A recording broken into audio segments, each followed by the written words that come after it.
तेलंगणात विधानसभेचं मतदान चालू आहे आणि 30 तारखेला शेवटचा टप्पा आहे। या निमित्तानं समोर आलेला जो विषय आहे तो मोठा गंमतशीर आहे। मुस्लिमांचं मतदान कुठे आहे आणि मुस्लिमांचं एक गट मतदान होतं का, हे विषय पहिल्यांदाच प्रकर्षाने चर्चेमध्ये आले। खरं तर ही ज्या 5 राज्यांमध्ये निवडणुका होत होत्या त्याच्यातल्या काहींचे झाल्या आणि काहींच्या फक्त छत्तीसगड आणि मला वाटतं हे तेलंगणातला एक शेवटचा टप्पा राहिलेला आहे।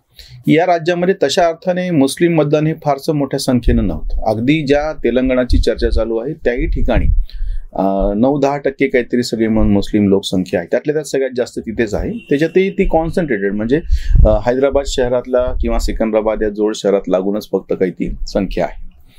आता जो समोर मुद्दा येतो आहे, जी भडक भाषा ओबीसीनी वापरलेली आहे, यापूर्वी पण आम्ही त्याच्यावरती व्हिडिओ केलेला होता, चर्चा त्याची झालेली आहे। सगळे स्वतःला सेक्युलर म्हणून घेणारे प्रत्येक जण त्या मुस्लिम मतावरती हक्क सांगतो आहे। आता जो मुद्दा समोर येतो आहे, अगदी ह्या BRS भारत राष्ट्र समिती पक्षाने मुस्लिमांसाठी 4% आरक्षण ठेवलंय।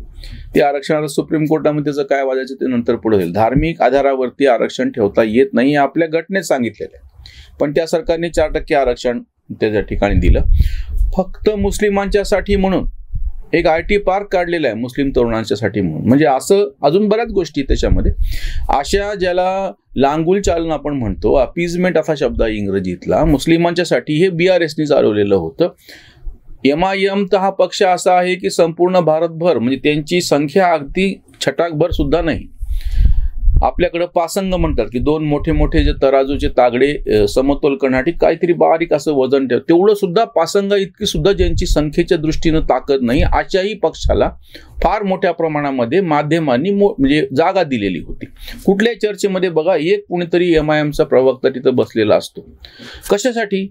की जी तुम्ही संख्येच्या दृष्टीनं कुठेच नाही आहात। तुम्ही जे काही मुस्लिम कट्टरपंथी राजकारण तुम्ही करता त्याला मुस्लिमच प्रतिसाद देत नाहीत, हे गेल्या काही निवडणुकांमध्ये स्पष्ट दिसून आलेलं आहे। मी प्रामुख्याने 3-4 ठिकाणची तुम्हाला चर्चा सांगतो।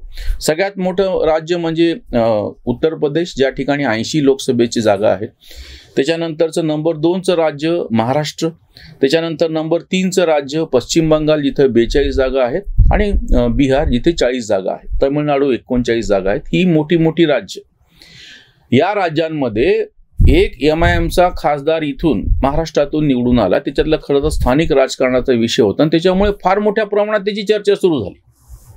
वस्तुतः 543 मध्ये फक्त 2 खासदार आहेत MIMचे, पण चर्चा इतकी केली जाते किंवा सगळे संपूर्ण भारतामध्ये मिळून त्यांच्या आमदारांची संख्या ही जेमतेम 15-20 सुद्धा भरत नाही, संपूर्ण भारतातले मिळून। बिहारमध्ये तर त्यांचे निवडून आलेले सगळेच्या सगळे आमदार उठले आणि त्या RJD मध्ये निघून गेले। अक्षरशः एखाद दुसरा कुठेतरी आमदार तेव्हा निवडून यायचा जेव्हा मुस्लिमांच्या असं लक्षात आलं की बाबा हे जो कट्टरपंथी पक्ष स्वतःला म्हणून घेतो, आपण जर त्याच्याकडे गेलो तर नैसर्गिकरित्या रिॲक्शन म्हणून उरलेले हिंदू आपोआप एकीकडे जातील। त्याच्यामुळे स्वतः मुसलमानांनीच आकडे सांगतात असं की कुठेही ह्या पक्षाला थारा दिलेला नाही। कर्नाटकची निवडणूक त्यांनी लढवली होती, तामिळनाडूची मागची निवडणूक MIMनी लढवलेली होती। पश्चिम बंगालमध्ये केवळ ओवेसीच नाही, पश्चिम बंगालमध्ये फुरपुरा शरीफचे अब्बास सिद्दीकी यांनी पण हा प्रयत्न करून पाहिला होता राजकीय। अगदी डाव्यांबरोबर काँग्रेस बरोबर युती करून पाहिलेली होती। आणि केरळमधले मुस्लिम लीग ह्याचे हे 3 तर ठळक पक्ष आहेत की जे स्पष्टपणे आपण मुस्लिमांशीच त्यांचंच राजकारण करतो हे सगळं सांगतो आणि ह्यांना मतदारांनी थारा दिलेला नाही। आसाममध्ये बद्रुद्दीन अजमल यांचा AIUDF हा पक्ष आहे। ह्या 4ही पक्षांना म्हणजे हे प्रमुख नावं समोर येतात, पक्ष नोंदणीकृत पक्ष आहेत, काही ना काहीतरी त्यांचे लोकप्रतिनिधी निवडून आलेत म्हणून मी यांचं नाव घेतो। अगदी छोट्या छोट्या पातळीवरती स्थानिक मुस्लिमांचं राजकारण करणारे गटतट वेगळे।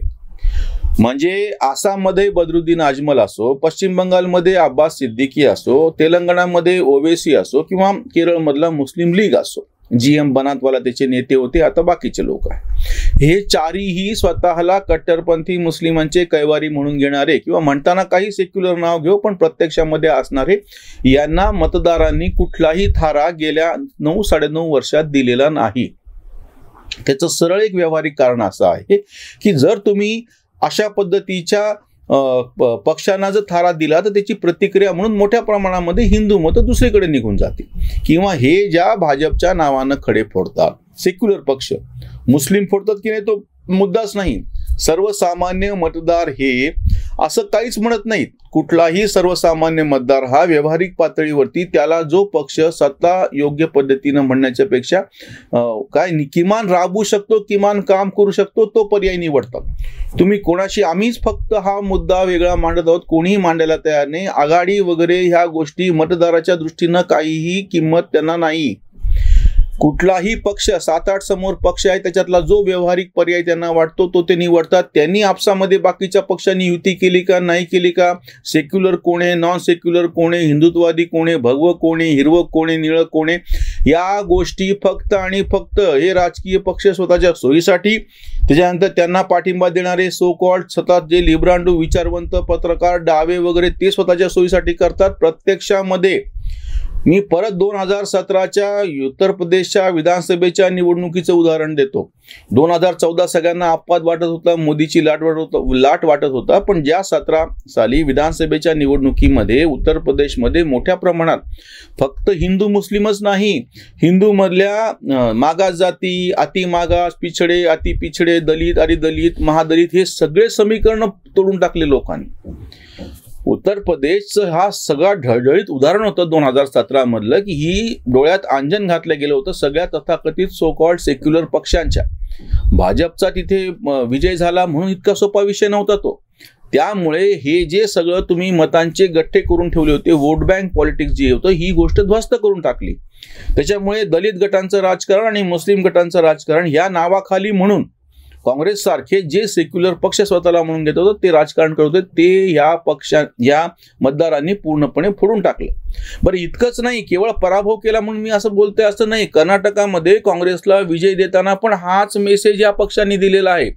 कर्नाटकामध्ये ओवेसींनी निवडणूक लढवलेली होती, किंवा स्वतःला सेक्युलर म्हणून घेणारी जनता दल, सेक्युलर जो पक्ष आहे त्यांनी पण JDS ह्यांचा जो पक्ष आहे देवेगौडांचा, त्यांनी पण ही निवडणूक लढवलेली होती.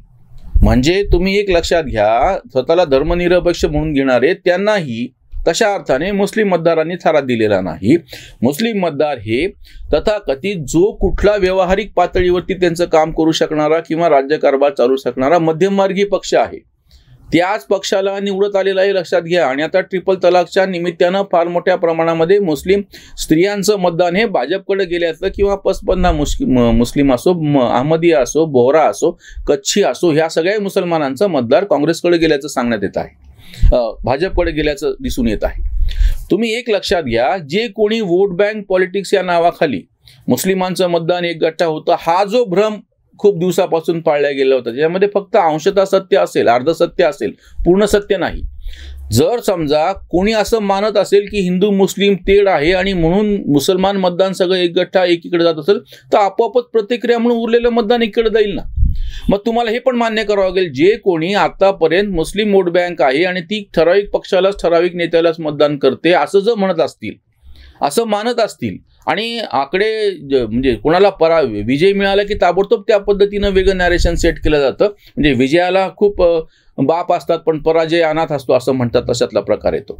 विजयी झाले की त्याच्यामध्ये सांगायचं की दलितांचं मतदान कसं आलं, मुस्लिमांचं मतदान कसं झालं, पण पराजय झाल्याच्यानंतर कोणी काय सांगत नाही. ज्या काँग्रेसला दलित आणि मुस्लिमांच्या जीवावरती विजय मिळत येत होता आतापर्यंत असं सांगणारे जे लोक आहेत, त्यांनी ह्याचं उत्तर द्यावं की 2014च्या नंतर काँग्रेसचा सातत्यानं मोठ्या प्रमाणात पराभव का होतो आहे. मग तुम्ही मान्य करा की हे त्यांच्यापाशी असलेलं मतदान निघून गेलेलं आहे. म्हणून मुळात ही जी मांडणी केली जात होती, मुस्लिम वोट बँकचा घडा फुटला, आम्ही असं का म्हणतो आहोत तेलंगणाच्या निमित्तानं, की एका त्याच्यावरती हक्क सांगणारे 3 पक्ष आहेत. AIMIM आहे, BRS भारत राष्ट्र समिती आहे, आणि काँग्रेस तर आहेच आहे. आणि इतकं करून एक विजय कोणाला मिळणार आहे, तोच पक्ष विजय मिळू शकतो की ज्याला मध्यम मार्गी म्हणता येईल म्हणा, किंवा ज्याला सगळेच मतदान करतात. असं होत नाही एकाच घटकाने मतदान केलं पूर्णपणे दुसरा घटक बाजूला राहिला.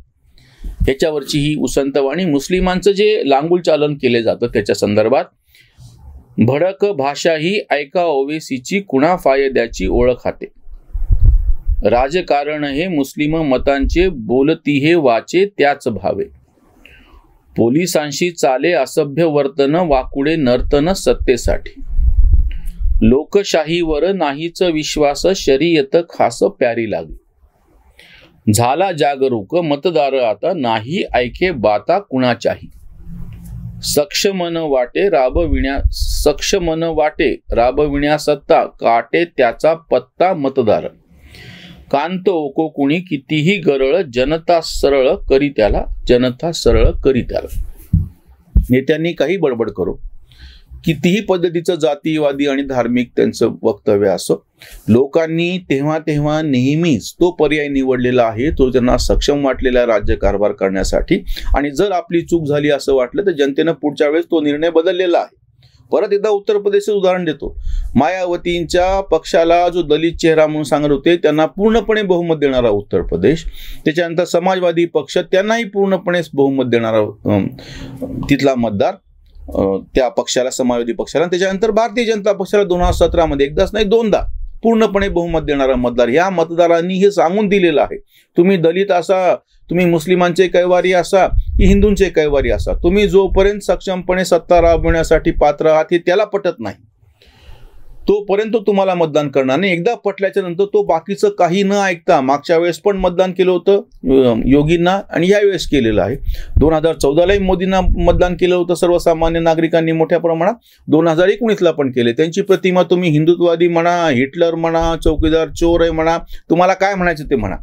नेत्यांनी ज्या पद्धतीचं नॅरेशन सेट करायचा प्रयत्न केला, नेत्यांपेक्षा हे डावे, लिब्रांडू, पत्रकार, विचारवंत यांनी ज्या पद्धतीचं नॅरेशन सेट करायचा प्रयत्न केला ते कधीही मतदारांनी ऐकलेलं नाही. ह्यांच्या मांडणीचाच उलट वारंवार पराभव होत आलेला हे 2014च्या नंतर दिसून येत आहे. आता तेलंगणाच्या प्रत्यक्ष सगळ्या प्रचारातून हाच मुद्दा समोर आलेला आहे. निकालामध्ये तर निकाल काय लागायचं तर लागेलच, ती गोष्ट वेगळी. पण मुस्लिम वोट बँक, मुस्लिम मतपेढी नावाची जी काही गोष्ट आहे तिचा घडा मात्र फुटला, हे प्रत्यक्ष ह्या सगळ्या एकूण सकृत दर्शनी पुराव्यावरून दिसून येत आहे. इथेच थांबूयात. धन्यवाद.